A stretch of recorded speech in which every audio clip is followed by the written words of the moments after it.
40 chess. Yeah. 40 chess. 40 chess. Let's get it. Yo, is that T-Dog? 40 chess. 40 chess. Hey. 40 chess. This a trade show.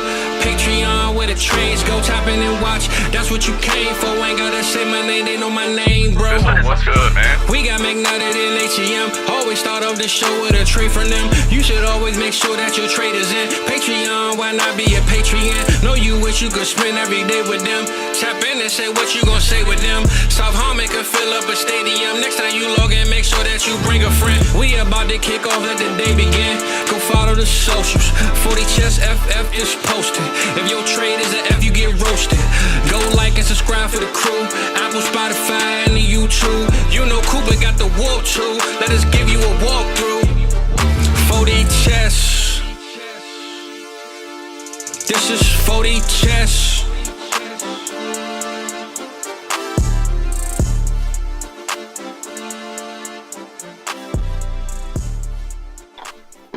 Yeah, buddy. The Dynasty Trade Show. Adam, Brees Hall jersey. What? Come on. It's Iowa, Ohio State Day. You ain't got an Ohio State jersey? What the fuck? No. Come on, buddy. I mean, listen, I wouldn't mind if you win, honestly. Like I'm rooting for you, you know? Yeah, you would. You'd be devastated. I wouldn't mind. I wouldn't, you know? Rooting for you. You know I'd be insufferable for the next 5 years. The thing is, while that sounds terrible, the contrary is no different. So there's truth. It's fair. We got Mooney to the moon. We got Mooney to the moon, says Stro, huh? The Dynasty Trade Show. We are live. Let's get it, man. Patreon.com/South Harmon if you want your deals featured. $5 tier gets you the Trade Show channel where you get to drop deals like one that I think you and I just made.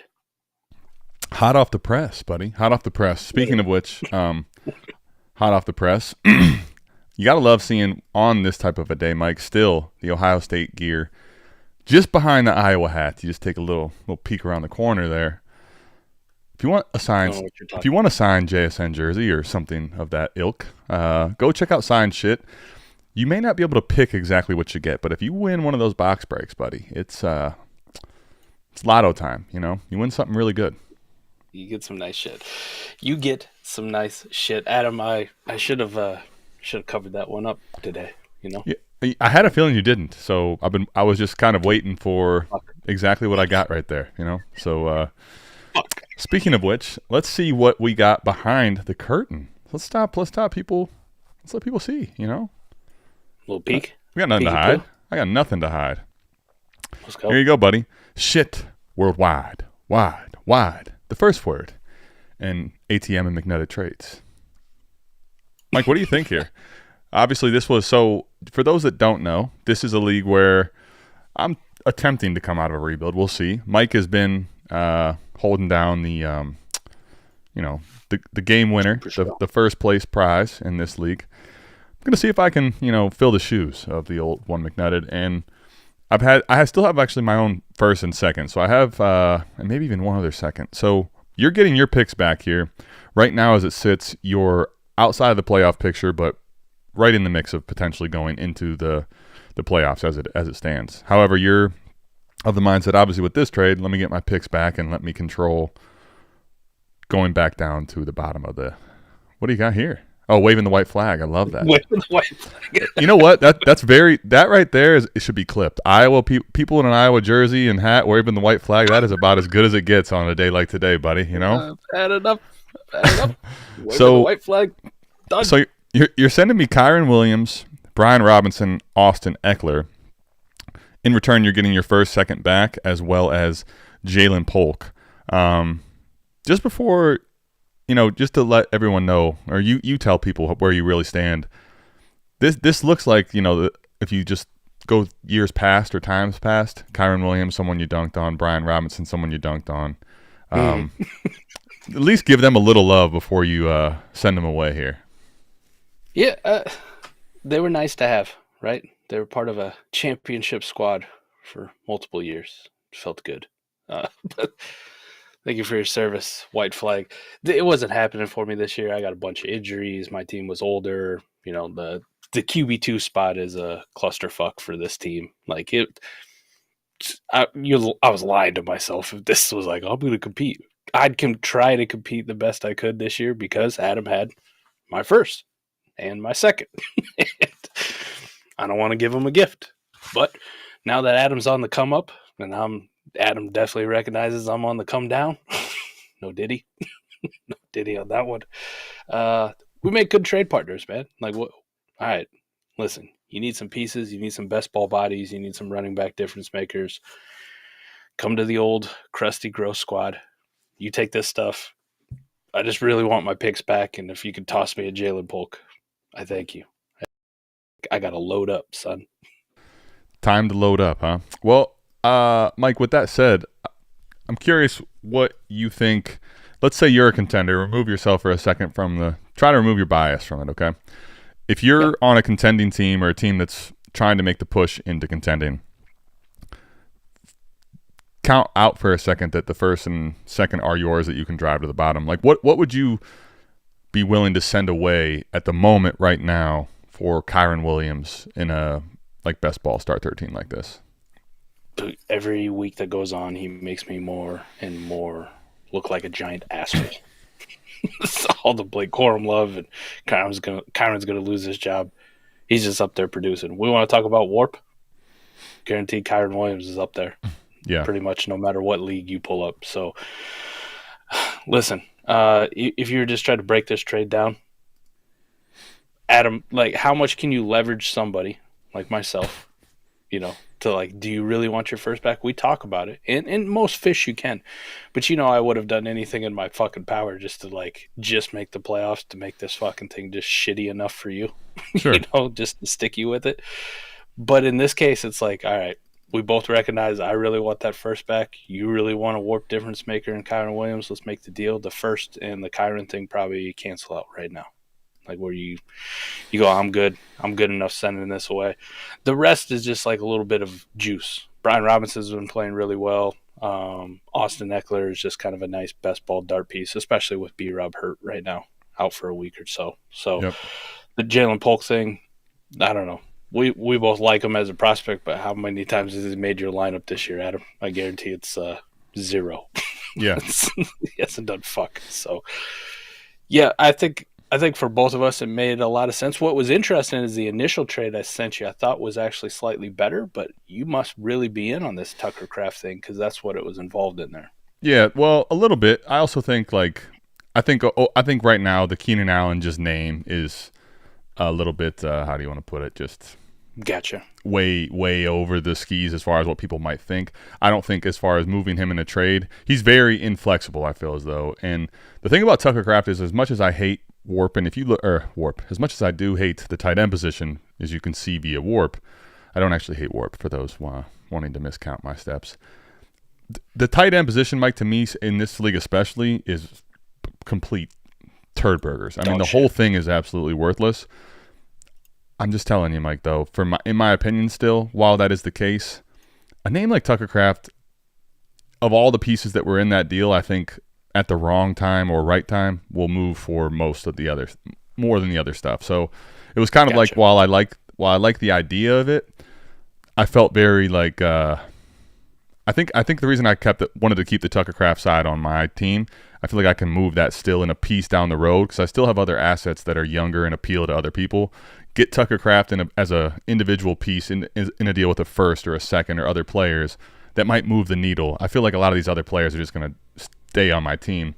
One thing though, the warp on this league through 4 weeks, that green line, that running back line, for those that don't know, is absolutely ridiculous for the record. So right now, RB5 real quick.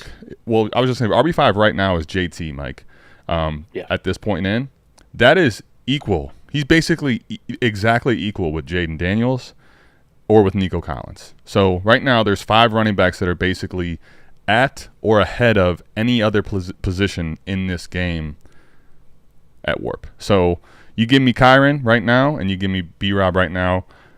The running back thing, I definitely get it. You could be like, oh, Adam, he talks all this stuff about holding on, not getting running backs.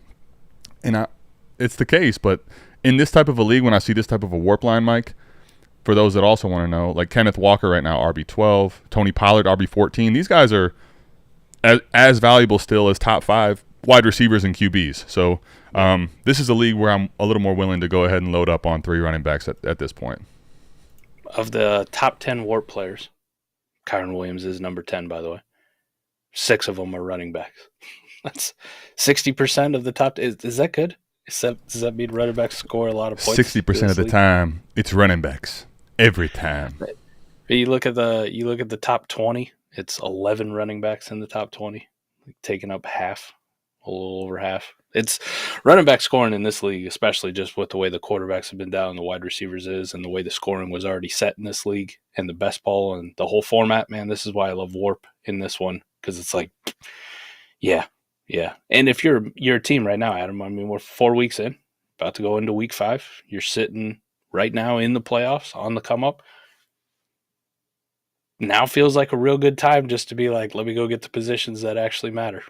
Let me leverage stuff. So I like the deal for you. Unfortunately for Kilmo, he hit me up right after. He goes, are you still selling off pieces? And I said, yeah, I'll sell off some pieces. I went and looked at his roster, and I looked at what he has left for draft capital, and I was like, I don't think we're ever going to make a deal, buddy. Like, I think Adam's coming for you, and you're not going to like it. You're going to like when he gets there. Well, yeah, we're going to Mike, all I can tell you is that we're coming. Now, I don't know how and which it's going to finish, but no Diddy. Style. No Diddy. We are coming, buddy. We are coming everywhere. Let's get to somebody else's deal, all right? Jesus Christ. Let's get to a guy that Mike's been talking fondly of, is very fond of in general. I'm curious here what your take is on a deal like this. I think, okay, there's 2 things that just stick out immediately on this trade, right? One, let's just call it what it is. We're going in here to week 5. I mean, there's been a lot of time to see players play and movements and all that, but we're talking about what was arguably the single best skill player in the game versus a young rookie quarterback in a super flex league, 1-for-1 this far along. So when I tell you things have been moving and moving swiftly, not like DeAndre Swift, moving swiftly, okay? There you go. This is a massive trade that you just could not have told someone that's going to happen 4 weeks into the season. And even if you love Jaden Daniels, you tell me his best case scenarios for the most part, if you're trying to predict him, you can't tell me he's had the start that he's had right now. There's just no way to project him having this great of a start, especially because, Mike, to your point, you talked about the Konami code being a big thing and how he already offered that. So that part is one thing. But him throwing 82% completion percentages, the way in which they're winning football games, shocking almost, I would say. Would be hard to say anything other than that. But would you rather in this league, I think period is going to come down to warp for me if you're going to talk tiebreakers. But you're talking 1-for-1 position swap wide receiver quarterback, one of the best for one of the best right now, point blank. So lineup start 11, UK 12-team Dynasty League. What do you got here, buddy? Talk to us. Jaden Daniels. Easily. I was high on Jaden Daniels before we came in. I don't know if people were aware of that I was a big Jaden Daniels truther proponent. I don't know if it's ever been mentioned on this show before, but when you talk about like doing a startup in the offseason, I was taking Jaden Daniels at the end of round 1 pretty comfortably. And that's kind of where CeeDee Lamb was going there, like the 9-10, somewhere there, a couple picks difference. You're going to tell me that Jaden Daniels is going to come out and have the start that he did, and I wouldn't comfortably take him 1-for-1 over CeeDee Lamb? I love CD too. Like, I think he's going to have a big week this week, but I'm good, man. Give me the quarterback for all the reasons that I've listed off 87 million times on this fucking channel at this point. Jaden Daniels. This is the easy one for me. Unless this was a 1 QB league. This is the only super flex. It's 1-for-1 deal like this. J-Day all day. Interesting. So you're saying the warp and all that doesn't matter at all for you here? Not really. I mean, it'd have to be something really stupid, like 2 points per catch for a wide receiver or something dumb like that. I'm trying to figure out which one it actually is. There's 2 on here. One is +5 and one is +9 in front of it, where it says UK 12-team Dynasty. The +5 I just pulled up. It was very easily wide receivers and running backs ahead of the QB position. I'm running the other one right now just to see. To me, the conversation has changed a lot, though. And then I'm running the second one here, and it's actually pretty similar, where the running back and wide receiver line is ahead in warp. The reason I say it's changed is obviously we've still talked about how the Konami Code style quarterbacks are improving to be the quarterbacks that are different in this type of a landscape, right? Because the passing quarterbacks just don't offer the upside by and large, outside of, I guess, Baker Mayfield, Sam Darnold, the guys that are playing out of their minds right now. Outside of those type quarterbacks, the position is not offering the warp that it once did. And I think the biggest thing for me now, Mike, is we talk about quarterback hoarding and all that, and maybe there will be a day in which we can go back to the quarterback hoard mentality. The only quarterbacks you can, I think, hoard and actually potentially win out on now would be these types. If you can hoard a Daniels, an Allen, and a Hurts or a Lamar, that probably still in this type of a situation could work. Hoarding the other ones, though, seems to be probably not going to be. Yeah, it's going to be not beneficial for your team, frankly. So Fizz is in a bind on this one. I saw that too. I got no comment. The reason I say that, though, is because now that has changed things a lot for me, where I'll take a skill player ahead or a quarterback ahead probably in each one of the formats, depending on what I'm seeing in warp, depending on what I'm seeing with how many starters we have to have, right? So if I have to start 11 total players and the warp from a guy like CD Lamb is going to end up beating the warp from a guy like Jaden, I'm going to take CD here. If you're telling me this is honestly, the lineup start 11 isn't necessarily the hugest deal, but let's say this is a lineup start 9 and the quarterback scoring is above, that warp is clearly above wide receivers and running backs, I would, argue all day till I'm blue in the face, Jaden Daniels. But I think this one now is becoming more of a independent league conversation for me personally. So I have no problem with either one of these players. Let me just be frank about this. These are 2 great assets to have in Dynasty regardless. But if I'm talking tiebreakers, it's going to be the situation in that league and the scoring for warp. See, and I think with the way the quarterback position is right now, even though it's depressed in warp for me, if I have the one type of quarterback asset that I want, young, rookie, mobile, highly mobile, balling out of his mind, that's an asset that, we used to talk about Kyle Pitts a couple years ago like that, where you say the most untouchable asset in Dynasty is Jaden Daniels at this point. Jaden Daniels, Josh Allen, Jalen Hurts to an extent, Kyler Murray. These are the kind of guys I'm not very keen on moving off of for anybody, really. Well, I hope because I have them and you don't. Yeah, I mean, and I'll be happy to have all these elite receivers for you to have any of the quarterbacks, because the one thing Warp tells us is regardless of that, wins over replacement player, and that clearly puts the skill players ahead of the quarterback players regardless. In this league, how are they doing in this league so far? In this league right now, that's what I'm saying. I've looked at both of these leagues, so there's +9 and +5 in front of them that I can see. Have you run the warp? So it's going to be the +5 one. I did dig it on the lab. Okay. To find the teams. So yeah, I ran both of them, and it's wide receivers and running backs are ahead of the QBs by a pretty decent margin. What about Lamb versus Daniels right now?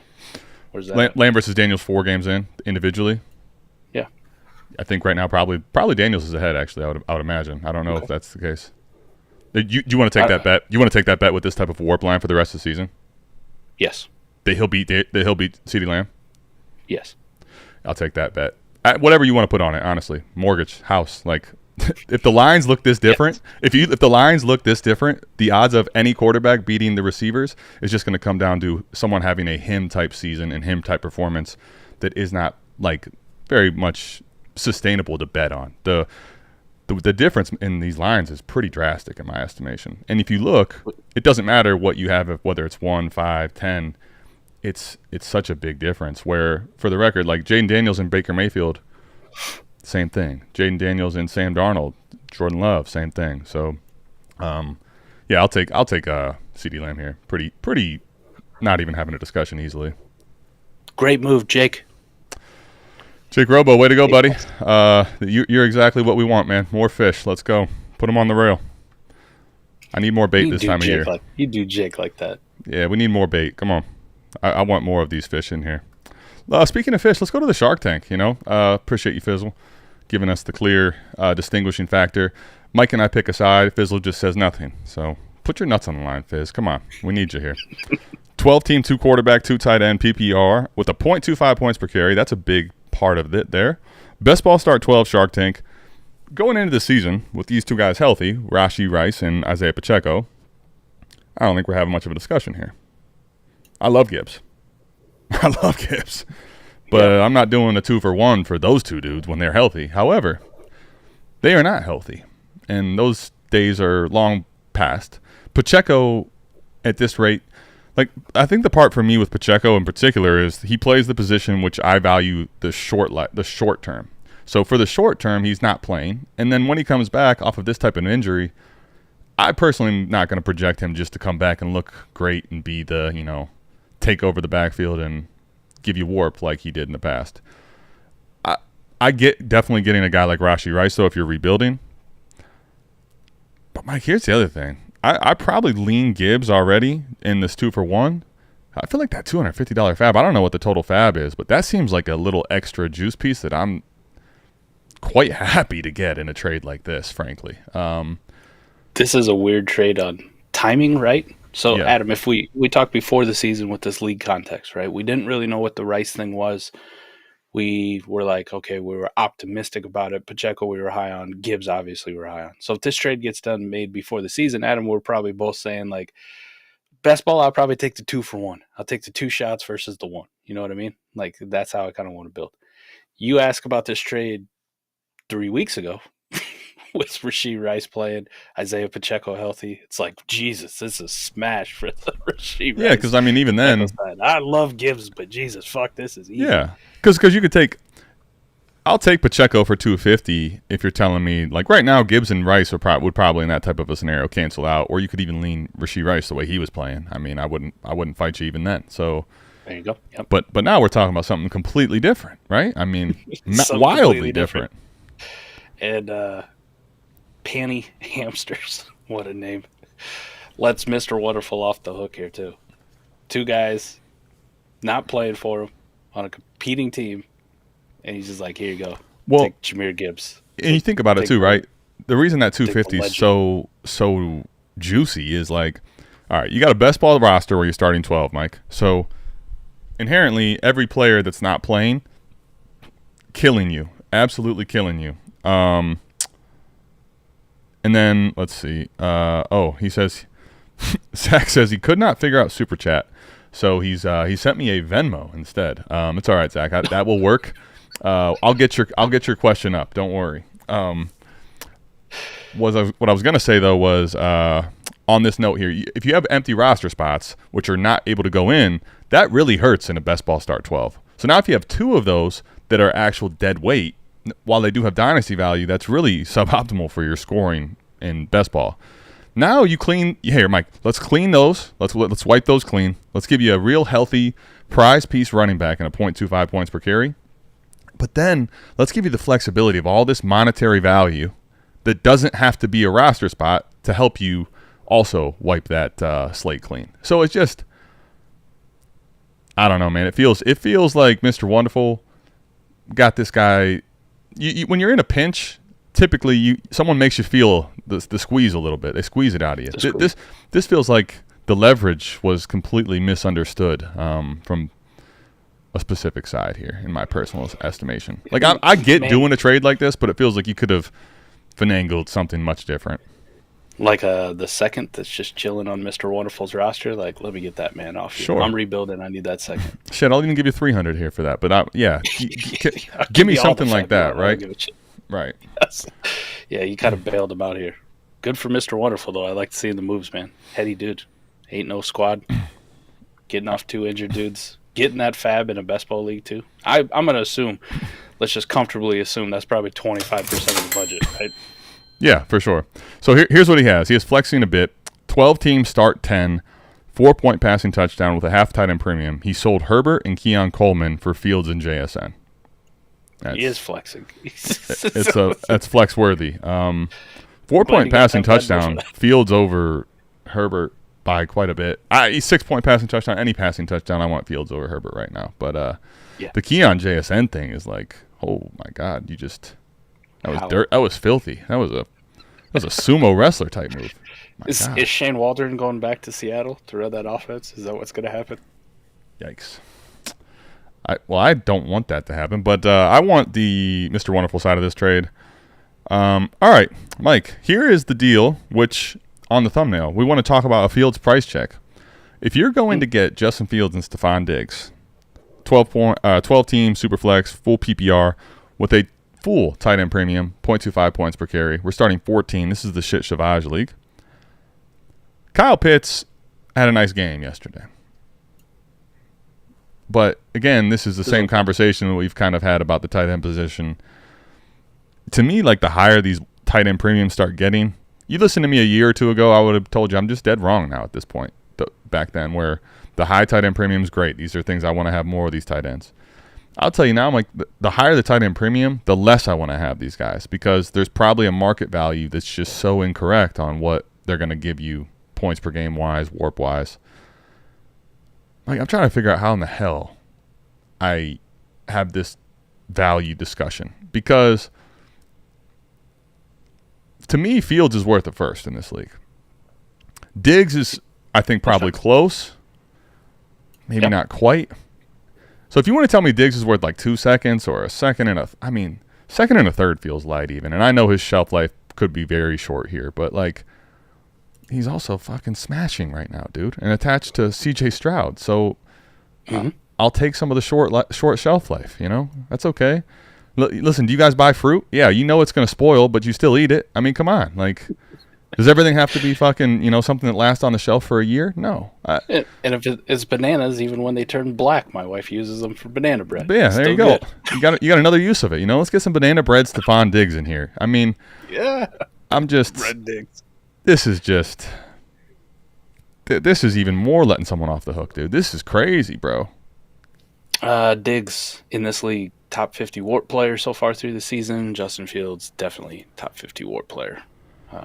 Top 29 to be exact. The thing about Fields right now, which I think is a lot of times, I think in a WARP, when you look at a WARP graph, to me, very misconstrued, is like, okay, we saw last week Fields is getting more and more comfortable. You look at last week, you look at 2 weeks ago. If you've been watching this kid play, he is getting more and more comfortable in this offense. Like, it's like he's got that WARP line while starting really slow. At the trajectory he's on, he could end up being in fucking elite territory in a few weeks here. He's better in WARP than all but one tight end. He's not named Kyle Pitts. I know that. Dallas Goedert, the other dope. Yeah, a guy who's been speaking of Goddard. Like, there's no one else left on that offense, and sometimes that's when Dallas Goedert goes hammer. Just him. Diggs is cooking too. Like, I don't know how you come to this one. I don't even care if it was after or before Kyle Pitts game. Like, I'm good, man. I'll take either one of those players on the other side for 1-for-1, way over Kyle Pitts, and then the 2 seconds. I don't even know if that's enough for the other one, to be honest. Dude, I mean, I'm at the point right now, Mike, where like, damn, bro. Let me ask you this: a first in Pitts, what are you saying here? Is it still the Fields and Diggs side? A first in Pitts, that'd be if I was a rebuilding team, I think I'd take the first in Pitts and just pray for Kyle Pitts to be something, please, again, so I can move him to some sucker. I was gonna say, I think like, so it is start 14, right? So you want to talk 2 seconds versus first in a start 14 best ball league? Like, yeah, you could argue quality and quantity. You could make a very good case for quantity in that type. But my guy, I feel like I need at least a first here. Like, you're getting the one of the Konami code quarterbacks, which if you have hands, toes, fingers of any sort, there's 7 right now that, if you include Fields as a long-term play, that are long-term play Konami code quarterbacks. There's not enough. So that doesn't include Tyler Huntley. So we're good there. Correct. Snoop, whatever you want to call him, right? Like, sorry, Snoop. He's got to fucking have a game before we call him Snoop ever again. All right. I just love that like the announcers even called him Snoop when they're getting fucking cremated back there and sweat is all over his ass. But anyway, no diddy. Booty sweat. I can't do this. I need a first. I might have even asked for like a first, a third in Pitts or something here. Or I'll tell you the other thing I'll do is if Pitts is if you value Pitts this highly, let's just remove him from the deal and let's have a different conversation. Because I'm not in the business of paying this type of a premium for Pitts in this type of a premium league. And, Plank Crew here with CJ Stroud too. Gets a little stack bonus down with Diggs. Lakeland stand up. Sucks. Sucks. I hate seeing this guy get anything good. All right. Well, I mean, listen, there's good and then there's that. Now, let's get to the other side of it, okay? Let's talk about holy shit. Let's talk about the Kyle Pitts premium differences here, okay? Kyle Pitts on the one side is getting you players like Justin Fields, Stephon Diggs. Mike, Kyle Pitts is basically the same as a single 25-second in this league because I don't know if you know this name here. Whether you do or don't, you shouldn't give a fuck. It's Noah Gray, all right? Oh, man. And I imagine because it's fucking blitz that he's competing like and has a decent team, and that second's not like something good. I mean, this seems like the fall of Taylor Swift, the fall of Travis Kelce, the fall of the Kansas City tight end. This is brutal. Talk about another guy that's just winning.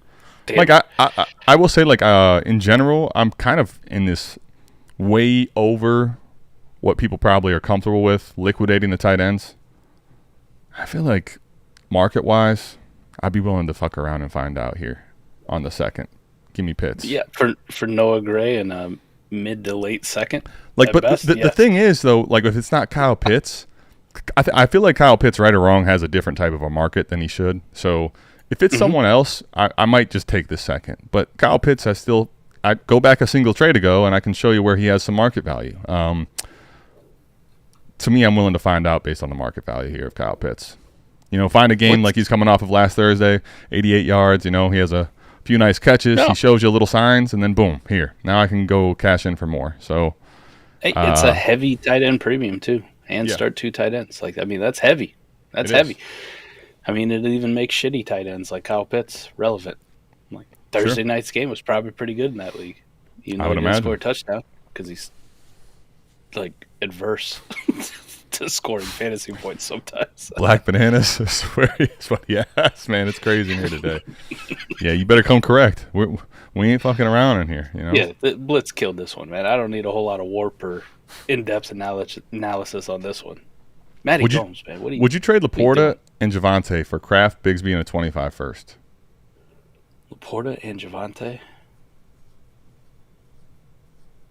Well, going from Laporta to Kraft and 25 first, definitely. I'd take that tier down. Javonte for Bigsby, I guess it just depends on what you think about Bigsby. I'm good sacrificing Javonte for this. He's my sacrificial Williams. Case, yeah, I replaced him with another shitty running back. There's a whole lot of Williams out in this league, Mike. He's my sacrificial Williams of this trade. I'm good. I think I'd do that one. Mike, this trade shows we're getting quick and dirty over here because this is it. This is the last and final trade. It's like Costco oil, man. We just slide right through them. Yeah, it's listen. We're in and out, buddy. 5-minute oil changes over here. I got to get to watching Ohio State beat the shit out of Iowa. Yeah, we're rooting for the little brother in this one. Laporta worth peanuts. Now. You hit me with the too small.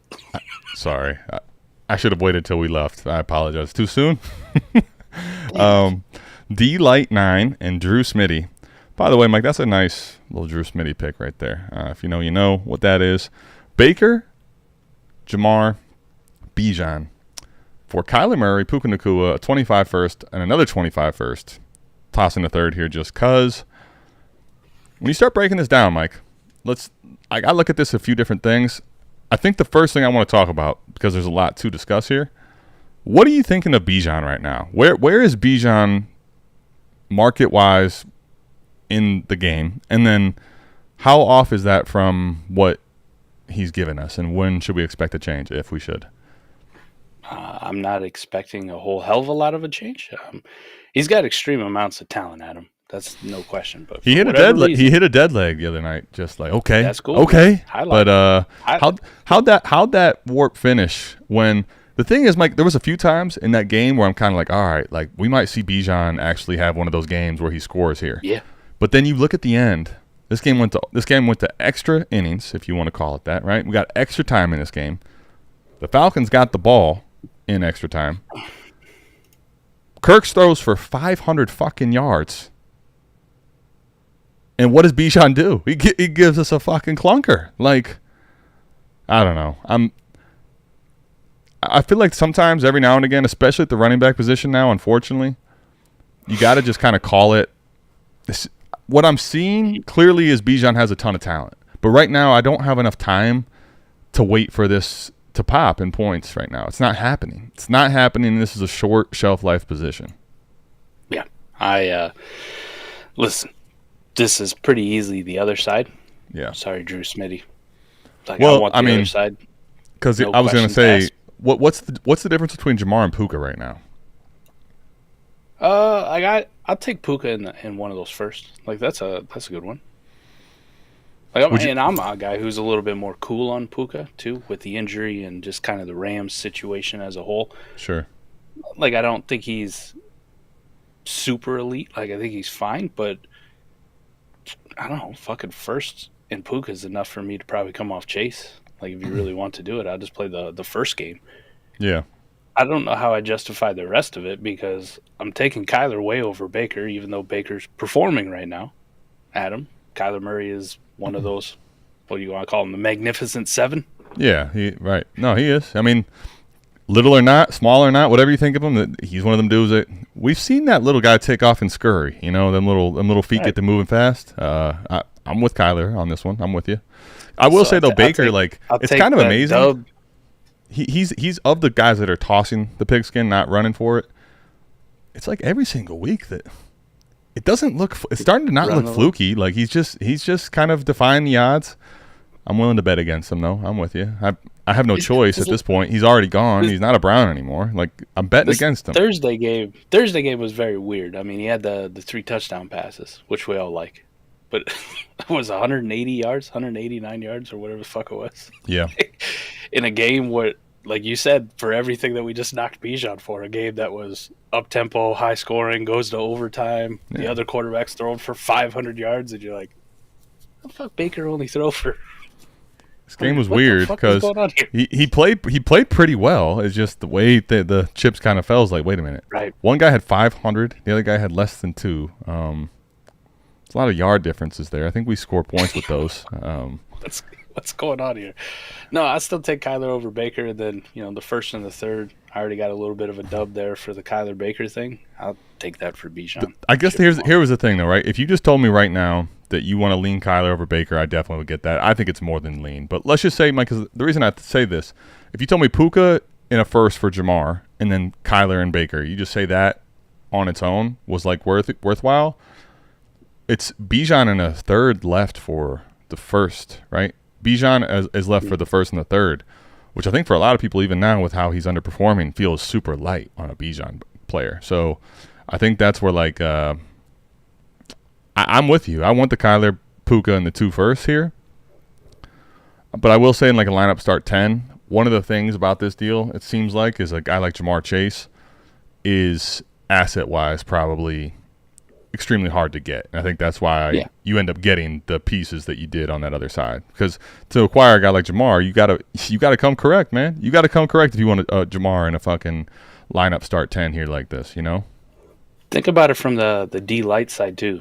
Tanking squad, rebuilding, trying to get as many assets as possible. He just got 2 mid-first. I mean, these guys aren't like solid playoff contenders, and the one from Will Wick 12 looks possibly like, a couple more things happen, and this is a lottery team. This is junk. I'm sitting there and I'm going, all right, so I got my own rebuilding, which is going to be very early. I just made a bet against 2 teams, other firsts, kind of in the mid. I got Kyler Murray, a pretty elite asset at the quarterback position, and a guy in Puka. Yeah. And it cost me Chase, Bijan, and Baker Mayfield.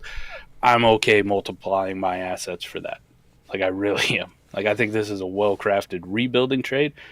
If I'm trying to compete, I don't know if I'm, like, ready to do this, like, put all this in. Especially on the Bijan being a big piece of this, because you got to really believe in a turnaround in Bijan to finally be him.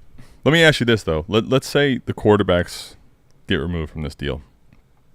So now you're talking Jamar and Bijan for Puka, 2 firsts and a third. Where do you sit there? I'd still take Puka, the 2 firsts and the third. Yeah, I think I'm probably with you. I think it makes it closer there. Definitely closer. Yep. And I'll be honest, like it, man. If you told me right now, though, Mike, that Bijan ended up having a different second half of the year, points-wise, than we've seen so far, I also won't be surprised because you and I both have seen the talent. Like, even in these games where he's not performing well, it's like you see little spots where the talent is there. He just, frankly, is giving us absolutely fucking nothing near what his talent is worth in points. So I think that would be something where I'm not really willing to bet that the points are going to correct themselves, but if they were to, I wouldn't be shocked. But the cost of 2 firsts still is a lot, man. 2 firsts is like a lot. Like, Kyler wasn't starting for Drew's team, I would assume, outside of maybe week 1. Because, I mean, he's got Hurts and he has Jaden Daniels. That's pretty good, you know, and it's a lineup. So having Kyler as your third, I get it. Like, I kind of want to move that off. I don't know if I'm doing that and taking Baker back as the piece. You know what I mean? Like give me – I don't want fucking Baker. Not that he's not bad, but listen, you just took a guy who's up there in value because he's playing well and the warp is good on him. But now, like, how easily can I move him? Like, could I have gotten Roma Dunze or something off of this dude instead and then moved a Dunze to another rebuilder or for an actual contending piece somewhere? I'd rather do something like that than take the quarterback. You know what I mean? Yeah. The one thing to get off a quarterback, I don't fucking want one back. The one thing I will say when you just look at warp in this league, it's not necessarily all that different than a lot of leagues currently. Like, let's just call it what it is 4 weeks in. But the quarterback position, this is one of those things, Mike, I think that if you want to call Kyler one of the guys that can be in the elite mix because of his floor and his rushing, and obviously that also translates to a ceiling, the running. Definitely get it. I think the reality of this type of a trade here is you're basically willing to sacrifice any type of upside for the QB position, given the QB scoring and QB warp is just what it is in a lot of leagues. It's dog shit, right? So you're saying, okay, fuck it. I'm out of this quarterback business of having that elite play. And you're saying Puka right now isn't going to be back till week 8. Maybe, right? That's what the reports are. I don't know, given to your point about the Rams, is Cooper Kupp back and playing? How good is he really going to be in warp? Give me just Jamar Chase. And then if you take a look at the running back line in this league in Dynasty Degens, good night, dude. Bijan Robinson, even if he's kind of mid. Like Tony Pollard right now, Mike, is at running back 14. That's the equivalent of Jaden Daniels right now, basically, in this league. So I think that's probably part of the play here is you're just like, fuck this QB position. I know this probably sucks. I don't really want to do this. Just give me Baker. I hope that he keeps stringing along stuff that's giving me in the top half of warp, and just let me get the skill players. I think the thing is, for me, I probably would rather not have paid up for Bijan, even given this warp. Can I go get a different running back somewhere else, Mike, without having to pay the true, ridiculous cost of Bijan Robinson? Can I just get – what would it cost to just get Chase? How about chasing a first here for Puka? Let me go ahead and just do that, and then let me see if I can get a different running back or a couple different running backs as opposed to paying up the full boat price for Bijan. I think that would be my only takeaway here for Drew Smitty. If you were locked into doing this, then I would have probably seen if I could have done something different. But I get it. I get it. I think getting Chase for Puka in a first, like a mid first, as a rebuilder anyways, when I sit there and I'm like, oh, Chase is that dude, but if Puka gets back to kind of being that dude and I got another first, then fuck yeah, this is what I want to do. So I think that's a very plausible deal. Yeah. And then use the other pieces to go find something that doesn't cost the Bijan price. Yeah, whatever. If Bijan costs this, Tyler. if Bijan costs this, what does Tony Pollard cost? What does Aaron Jones cost? What does James Conner cost? Can I do that instead? Right. Yes. Yeah. Kyron Williams. Kyron Williams right now is giving you every bit, if not way more, actually, than Bijan is. So can I just pay? Alvin Kamara. There you go. So other options I think would have fit this. But hey, Mike, it's also hard. Believe it or not, it's hard. There's a lot of people that are still in on Bijan Robinson. Pause. I know it's hard, but it's really hard to let go of your Bijan love. You know, it does hurt. The love is too thick. It's like all that signed shit you got all over your wall, you know? Love it, man. You get a couple questions, I guess we could bounce out of here. Yeah, for sure. All right, so Burrow and Zamir White for May, Knicks, and a 25 second. Give me May Knicks in the second. Very yeah. easily. I mean, the thing is here for me, Zamir White is a total turd burger. I mean, I don't want that part of the deal. Like if you tell me you really wanted to consolidate Knicks and May into Burrow, I could kind of see it. But I feel like that already is something, just given that none of them have rushing upside. If anyone does, it might be Knicks, honestly. He might be the most rushing upside quarterback out of all of them. But I don't know. The Zamir White in the second thing for me especially is just like, no, dude. No, thank you. I'm good on this whole Zamir White experience. I've seen I was good before we started. I've seen enough after week 1, after week 2. I'm out. You guys can have them. Mm-hmm.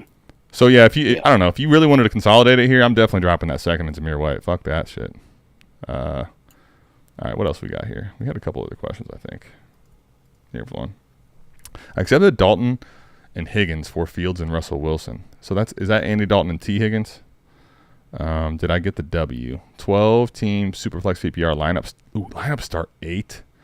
Dude, even with warp scoring, I'm kind of curious. Like, even with the warps for quarterback right now, lineup start 8 is crazy. Mm-hmm. I think Fields might still be the play here. What do you think? I think I'd rather would have kept Fields. Yeah, I think so too. My thing is also, like, here's the thing, right? Let's even say the quarterbacks aren't the great. To me, is T Higgins in lineup start 8 a needle mover? I just personally don't think so. And I love T. You know I love T. But in lineup start 8, yeah, not my thing. Not my cup of tea. Yeah, I would have rather had Fields. Yeah.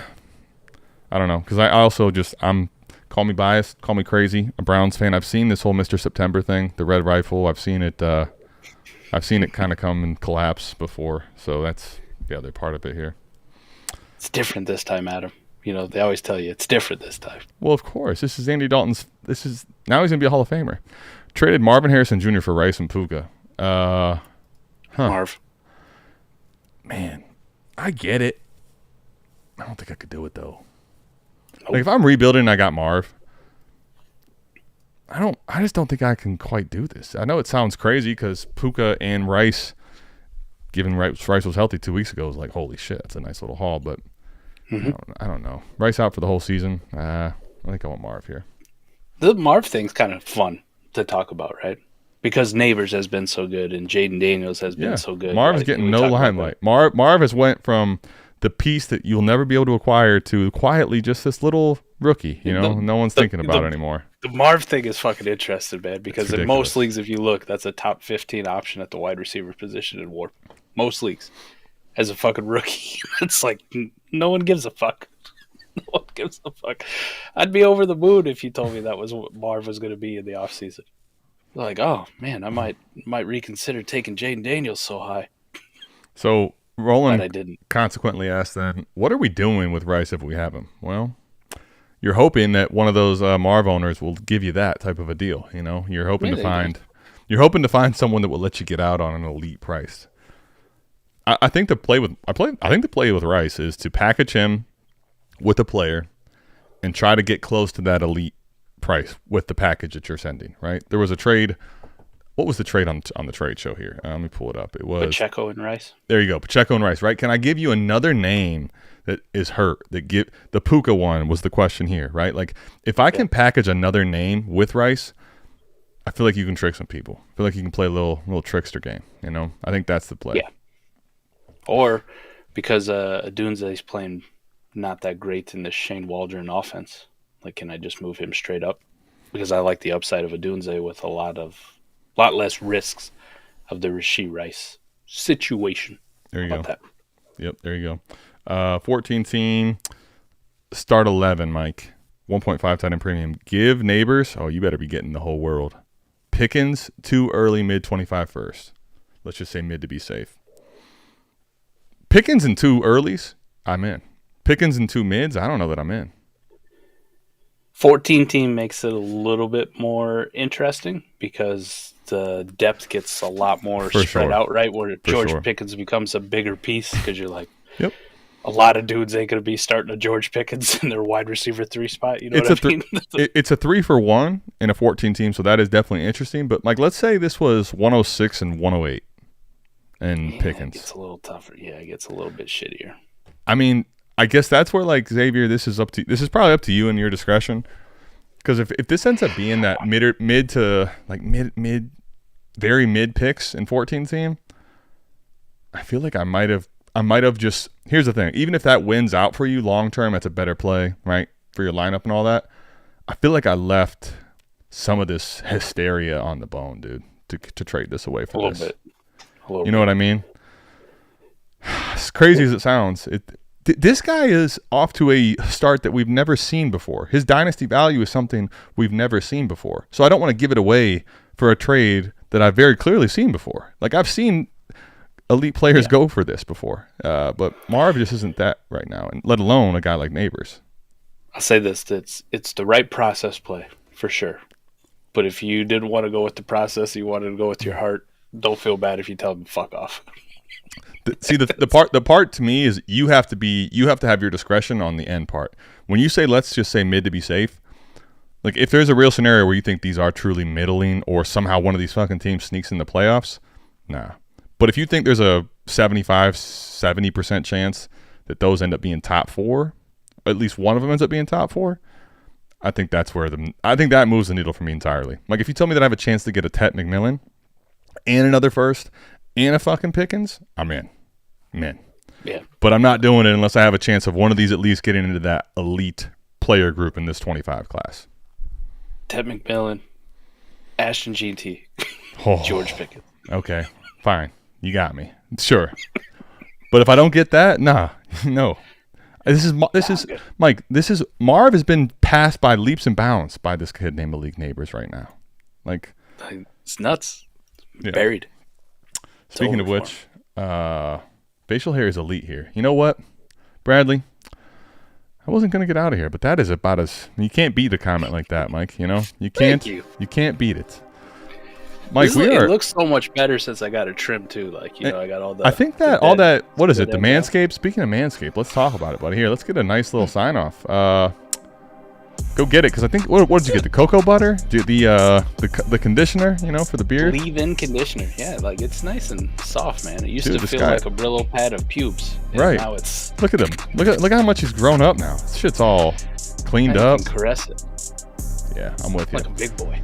If you do want to go ahead and check that out, you want elite facial hair, SHFF20, whatever you want at Manscaped, 20% off. Tell them we sent you. You'll have a great time. Aside from that, Mike, the buys are here. Hawks. The buys are here. I have a feeling when I tell you the hysteria, it's going to pivot from Malik Neighbors to how do I proceed with my team? We are so fucked. Help me. Well, I feel that already. I looked at my Scott Fishbowl roster this week, and I'm like, you fucking shit me? I don't have a fucking quarterback. Oh, Mike. Super flex. By the way, I was off to a historic start in Scott Fishbowl. I didn't mention it once because I'm like, nah. I don't want to have to knock on wood. I'm going to jinx this thing. Didn't even have to get there. Guess what happened? The player that had me going bananas, Rashee Rice, gone. It's over.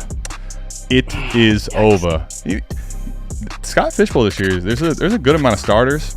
You can't just replace a guy like Rashee Rice. I'm sorry. And if you don't know, love the trade, but that's not how it works in the Scott Fishbowl. You got what you got. You can't trade it. It's over. We had a good run. Mr. Coventry, Jim Coventry, shout out. Just cleaned my clock last week. The whole undefeated season's over. Okay. Get him, Jim. Get him, Jim. We love you. We'll see you back here, same time, same place next week for the trade show. We're out of this thing. Peace. Peace.